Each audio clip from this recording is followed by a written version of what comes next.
Hello students, हमने last video में vector का बेसिक देखा था कि वेक्टर किसे कहते हैं, हम वेक्टर को किस तरह से हम रिप्रेजेंट कर सकते हैं।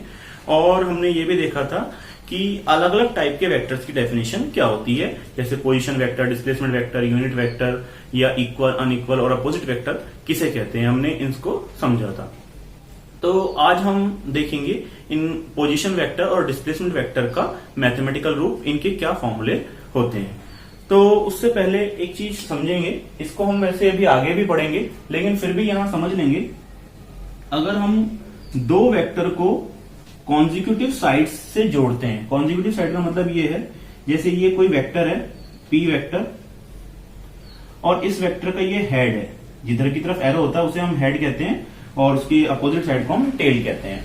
तो अगर दो वेक्टर्स को हम कॉन्जिक्यूटिव साइड से रिप्रेजेंट करें, सपोज ये पी वेक्टर है और यहीं से हम सेकंड वेक्टर स्टार्ट करते हैं क्यू वेक्टर, तो इस ट्राइंगल को बंद करने वाला जो वेक्टर है उसे अगर हम अपोजिट सीक्वेंस में जोड़ देते हैं तो वो वेक्टर इन दोनों वेक्टर के सम के इक्वल होता है।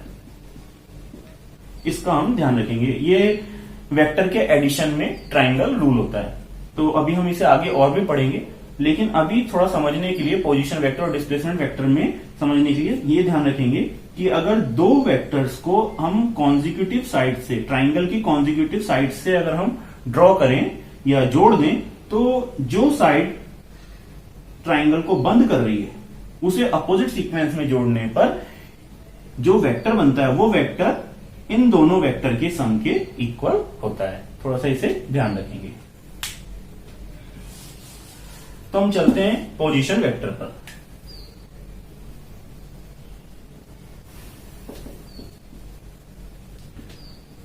पोजीशन वेक्टर मैंने आपको बताया था, सपोज ये कोई XY कोऑर्डिनेट सिस्टम है और इस XY कोऑर्डिनेट सिस्टम में कोई पॉइंट P है और इस पॉइंट P के कोऑर्डिनेट x, y है और ये ओरिजिन है।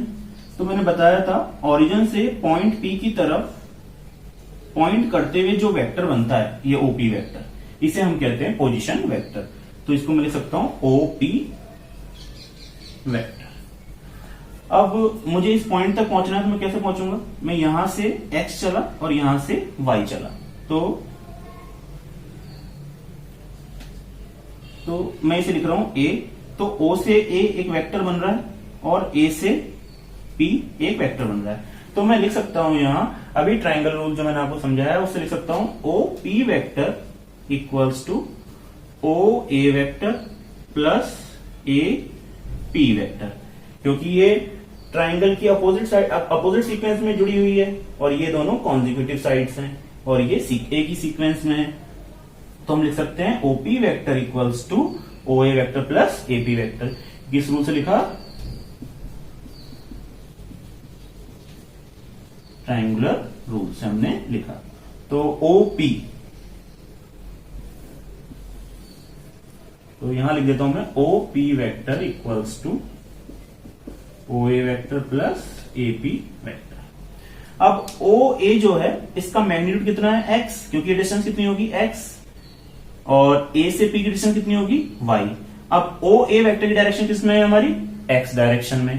तो OP vector equals to OA vector. OA vector यानी ये तो है तो क्या x, लेकिन डायरेक्शन कहां है इसकी, x की तरफ है, तो मैं इसमें क्या लगा दूंगा i कैप, और ये y j cap. j cap क्यों, ये कौन सी डायरेक्शन में बता रहा है, y डायरेक्शन बता रहा है। तो मैंने आपको पिछले वीडियो में बताया भी था कि x डायरेक्शन को शो करने वाला यूनिट वेक्टर i कैप होता है और y डायरेक्शन को शो करने वाला यूनिट वेक्टर j कैप होता है। तो मैं लिख सकता हूं OA vector equals to x i cap और AP वेक्टर y डायरेक्शन में, इसलिए y j कैप। तो हमारे पास ये क्या आ गया, हमारे पास ये आया position vector of point P। इसको हम सिंपल R वेक्टर से डिनोट कर सकते हैं, R vector equals to x i cap plus y j cap. R vector क्या है, OP वेक्टर के इक्वल है। तो ये आ गया हमारे पास position vector of point P हमने वेक्टर फॉर्म में निकाल लिया। अब हम इस पोजीशन वेक्टर का मैग्नीट्यूड देखते हैं। और तो मैग्नीट्यूड को मैंने डिनोट करना कैसे बताया था, सपोज ये ओपी वेक्टर जो है ये पॉइंट P का पोजीशन वेक्टर है, तो इसका मैग्नीट्यूड क्या होगा, ओपी वेक्टर का मोड। इसको हम कहेंगे magnitude of the position vector. तो मैग्नीट्यूड मैंने बताया था वो वेक्टर की लेंथ होती है। अगर मुझे ये लेंथ निकालनी है तो मैं लेंथ कौन से फॉर्मूले से निकालूंगा, डिस्टेंस फॉर्मूले से निकाल सकता हूं। आप लोगों ने डिस्टेंस फॉर्मूला पढ़ा हुआ है। तो क्या हो जाएगी इसकी डिस्टेंस फॉर्मूला होता है x2 माइनस x1 का whole square plus y2 minus y1 का होल स्क्वायर। तो यहां पर इसको मान लेते हैं हम 0 0, तो क्या मान लेते हैं x1 y1, और ये क्या हो जाएंगे x2 y2। तो मैं इसको लगाता हूं फॉर्मूले को, देखेंगे।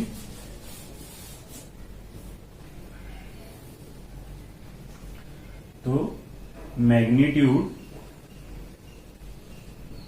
ऑफ द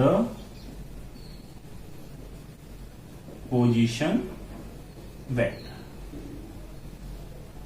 तो OP वेक्टर का मोड इक्वल्स टू x2 यानी x माइनस x1 मतलब 0 का whole square plus y2 y और y1 0 का होल स्क्वायर और इसका स्क्वायर रूट। तो OP वेक्टर का मैग्नीट्यूड मेरे पास आ गया x square plus y square का स्क्वायर रूट। तो आप इसे डायरेक्ट में निकाल सकते हैं। यहां देख सकते हैं पोजीशन वेक्टर आ रहा था हमारा x i cap plus y j cap. तो यहां जो i कैप का कोफिशिएंट है उसका मैं स्क्वायर कर दूं, प्लस j कैप का जो कोफिशिएंट है इसका स्क्वायर कर दूं, ऐड करके इसका क्या ले लूं मैं, स्क्वायर रूट ले लूं, तो मेरे पास क्या आ जाएगा, मैग्नीट्यूड आ जाएगा। तो ये हो गया हमारे पास position vector of point P and the magnitude of the position vector of point P। अब सपोज मुझे जो पोजीशन वेक्टर था उसका मुझे यूनिट वेक्टर चाहिए। तो यूनिट वेक्टर का फॉर्मूला मैंने आपको बताया था। यूनिट वेक्टर होता है suppose a cap equals to a vector mod of a vector. ये मैंने आपको बताया था। वो जो गिवन वेक्टर है वो और उस वेक्टर का मैग्नीट्यूड का रेशियो क्या होता है, यूनिट वेक्टर होता है। अब मुझे मान लो ये जो पोजीशन वेक्टर है ओपी वेक्टर, मुझे इसका यूनिट वेक्टर निकालना है। तो कैसे निकालूंगा,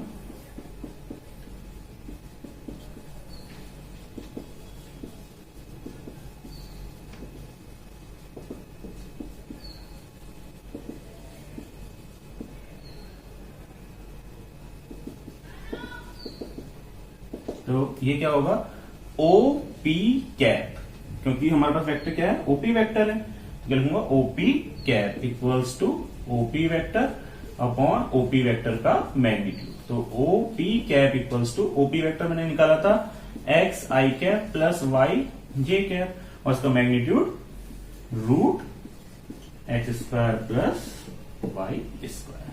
तो ये क्या आ गया हमारे पास, यूनिट वेक्टर आ गया किसका, पोजीशन वेक्टर का। तो इस तरह से हम एनालिसिस कर सकते हैं किसी भी vector.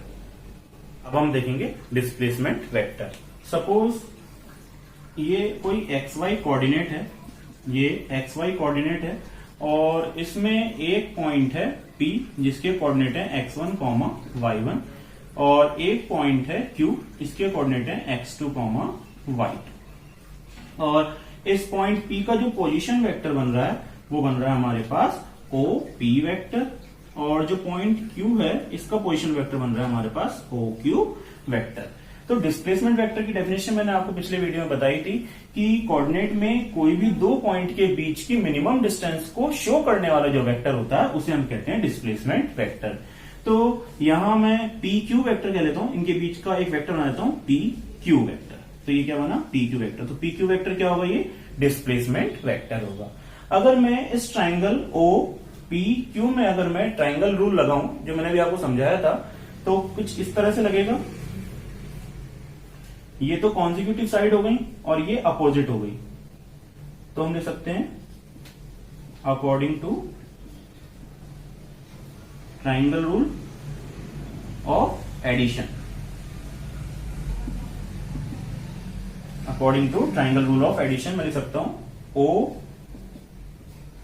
P vector plus P Q vector equals to O Q vector. और मुझे वैल्यू किसकी चाहिए, मुझे चाहिए पी क्यू वेक्टर।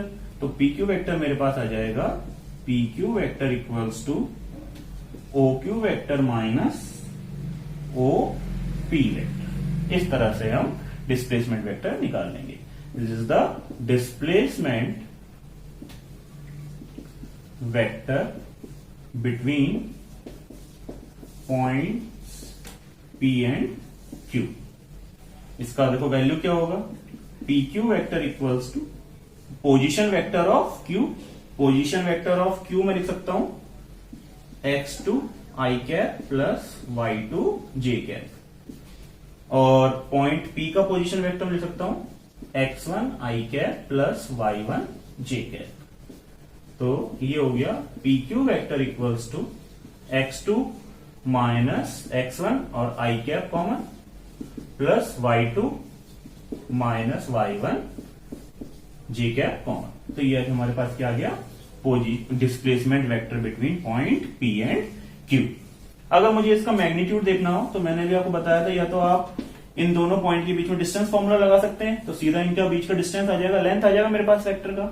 तो ये हो जाएगा x2 माइनस x1 का whole square plus y2 minus y1 का होल स्क्वायर और इसका ये स्क्वायर। तो इसे कहते हैं हम डिस्प्लेसमेंट वेक्टर। तो यहां एक बात का और ध्यान रखेंगे, मैं इस तरह से मैग्नीट्यूड लिखूं, पी क्यू वेक्टर मैग्नीट्यूड लिखूं या खाली पी क्यू लिखूं, दोनों एक ही बात है। सपोज अगर मैंने लिखा आर वेक्टर का मैग्नीट्यूड या मैंने लिखा खाली आर, तो दोनों हम एक ही बात समझेंगे।